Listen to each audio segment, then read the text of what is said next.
una polémica con una directora o director de turismo que se preocupaba por que los monumentos tengan alguna protección desde el turismo con el niño, con el desde el niño. Y las declaraciones eran bien interesantes porque es diagnóstico de qué se pensaba y cómo se pensaba. Y el colega decía, disculpe usted, no se meta con el patrimonio, porque el patrimonio es un asunto de nosotros, los especialistas. Los únicos que podemos opinar con respecto al patrimonio somos nosotros, los arqueólogos. Usted, especialista en turismo, vea que las sábanas estén limpias y los tenedores limpios. Esa era la forma como entendíamos y de qué se trataba esta gestión del patrimonio. Hoy día, por supuesto, hemos dado pasos gigantescos. Por eso es que a mí realmente me alegra muchísimo escuchar todas estas ponencias. Las he escuchado a mis colegas varias veces. Y los avances que tenemos son realmente impresionantes, ¿no?, con respecto a este tipo de cosas. Y finalmente, algo que siempre se me quedó en mi cabeza al leer a Rivière y a Marín era, oye, el museo, señor, lo primero que es un museo, antes que un edificio y una colección, es un espejo. Y si me acuerdo de, ¿cómo se llama?, de nuestro colega del Museo de la Universidad, Quique tuvo una brillante idea, me acuerdo, cuando decía, oye, esa es una muy buena idea. Y me acuerdo que en el viejo museíto que tenían en Pizarro, aquí que se le ocurrió poner al final un espejo grande con una imagen del Perú, en donde el visitante terminaba y se miraba.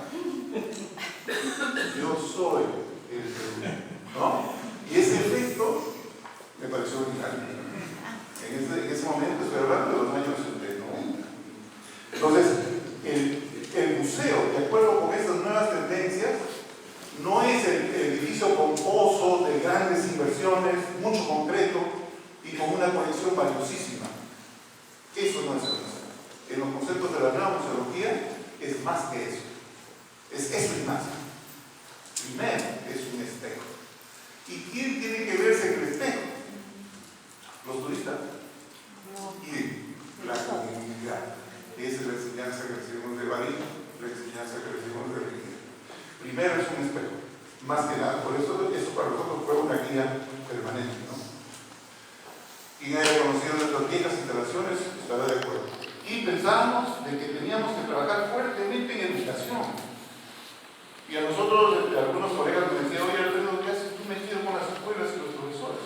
Es un asunto del Ministerio de Educación. Eso se me quedó muy grabado. Me lo dijeron unos amigos, colegas. Me decían, ¿qué te metes con las escuelas? Ese es un tema del Ministerio de Educación, no es tu problema. Pues yo creo que no estuvimos muy equivocados en ese tiempo. Entonces, estos son los principios. No vamos a hacer una escuela en el museo. El museo, el patrimonio se transmite, y para transmitirlo mejor hay que usar estas técnicas de educación para la conservación que se conocen hace mucho tiempo en el mundo. Pero en el 94 comienzan los expertos mundiales a firmar documentos en donde comienzan a reconocer la importancia de estas cosas. En el 94, Carta de Nara, Japón, comienzan a hablar por primera vez de la necesidad de que la responsabilidad del patrimonio cultural y su atribución pertenece en primer lugar a la comunidad cultural que le doy. ¿Ya? 94. Y en segundo lugar, a quienes cuidan de él. Pero ¿cuál era la ecuación antes? Era al revés. Es decir, el arqueólogo se sentía el dueño. Y la comunidad, un conjunto de personas que no entienden, porque guaquean, porque destruyen, porque trafican, no entienden. Entonces, la conservación es del especialista, su responsabilidad. La Carta de Nara no es el primero es de la comunidad, después es turismo.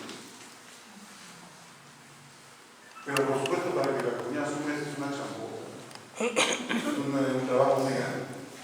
La declaración de Xi'an en China, 2005.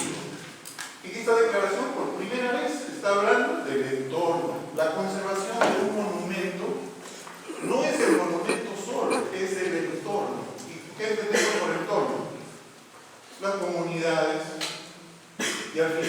la declaración concluye, hay que trabajar con las comunidades locales, 2005.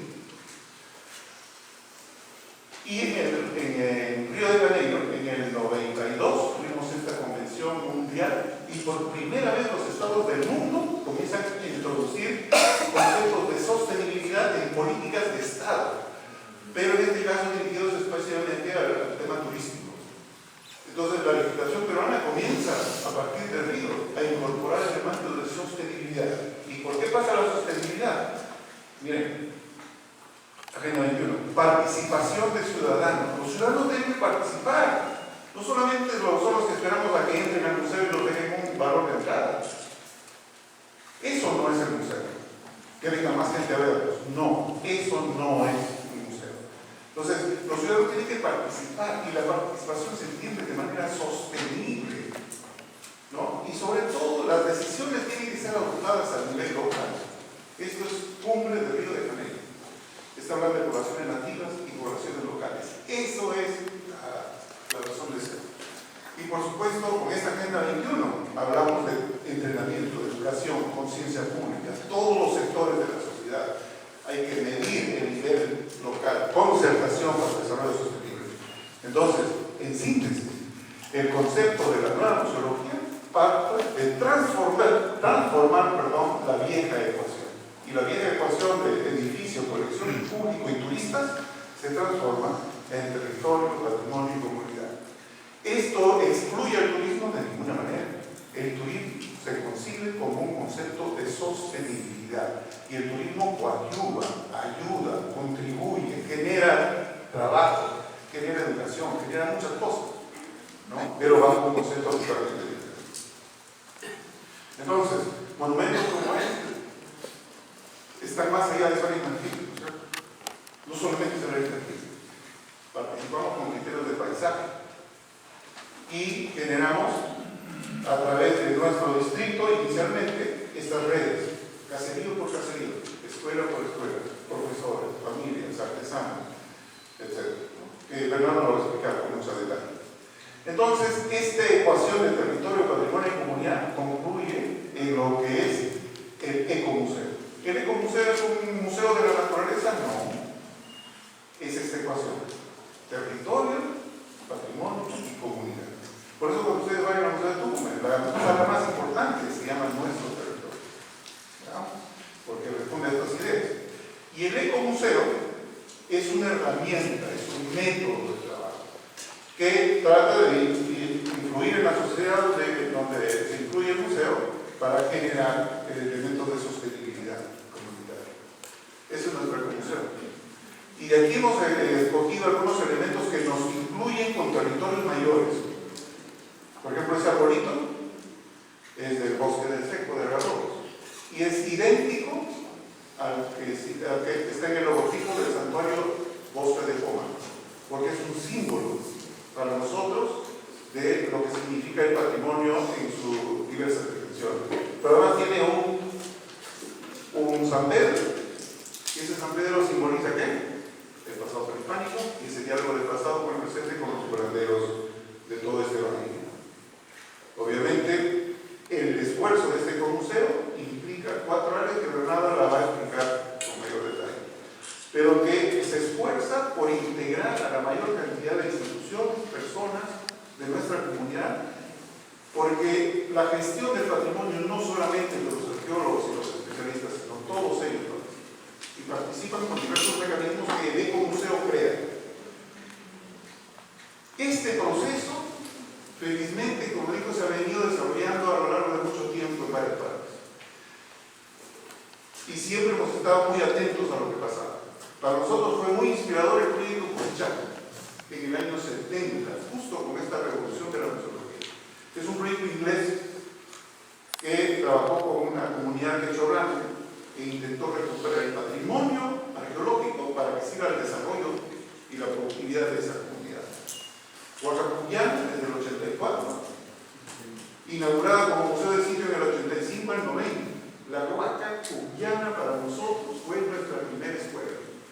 Y de ahí, con nuestra muy querida Isabel Flores, participamos con ella desde algunas veces con la que ella hacía con su vecindario, con su comunidad, en relación con cómo encontró Huacacuya, quizás peor de lo que nosotros encontramos en el mundo.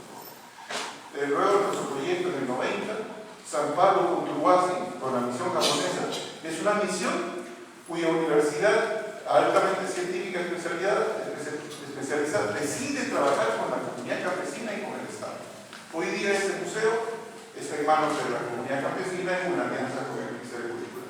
Huaquelaluna, ya nos tenemos que explicarlo, Leilebamba, como un museo comunitario, Pachacana, proyecto científico del Ministerio de Cultura, San José de Moro, modelo de Universidad, Cooperación Internacional, Ciencia y Desarrollo Local, Museo de Cabo, empresa privada, Proyecto Choturna, que nos explicó muy bien Carlos, han hecho avances enormes con respecto a todo esto. El Museo de Sicán, que tiene una preocupación muy importante en relación con el santuario, pero además con los municipios, las comunidades campesinas y la influencia del Museo de Sicán, seguramente Carlos lo explica, por supuesto, va hasta la zona santuandina. El Museo Tupac Reales, que ha comprendido de que este modelo de Santa Rosa de Pucará es un modelo importante. Y desde el 2015 acaba de cumplir un aniversario, un año del terremoto, lo que nos puso muy contentos. Pero ya el tema de participación de las comunidades locales como elementos protagonistas comienza a ser parte del sentido común, es decir, parte de la lógica para poder avanzar.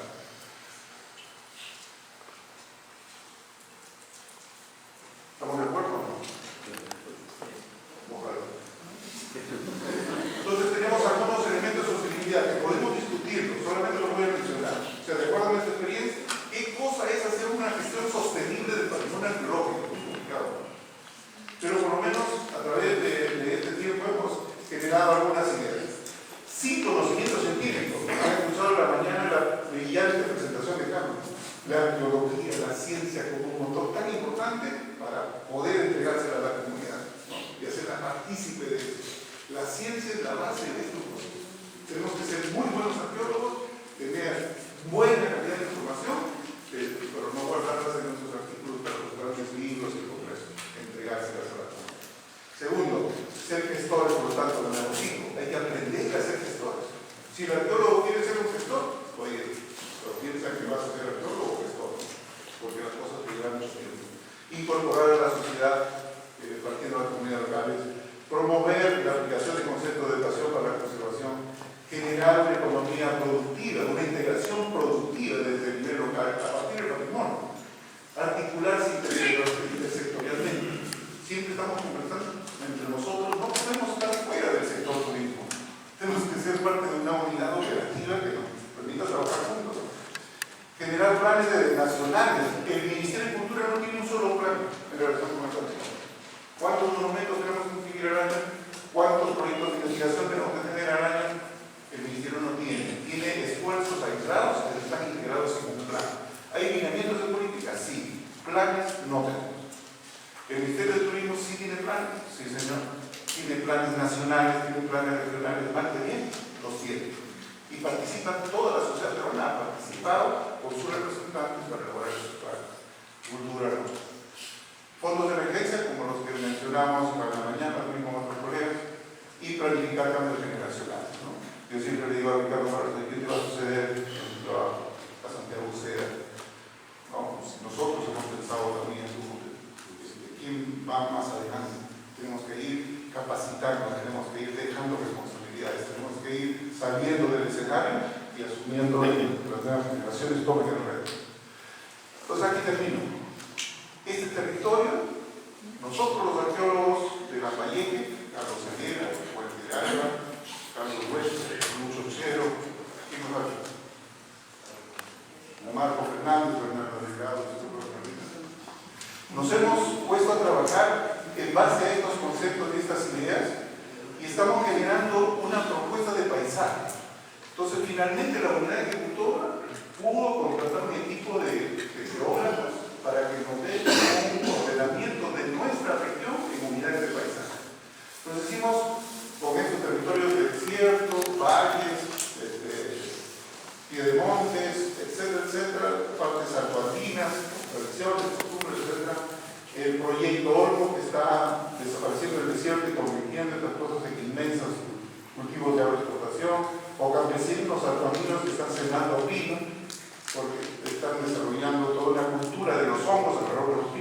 plantas exóticas, ¿no?